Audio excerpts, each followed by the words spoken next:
What's the meaning of courtier?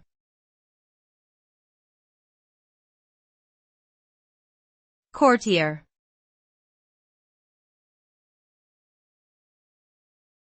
Courtier.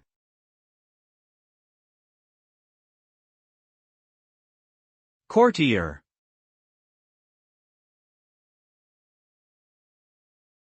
Courtier.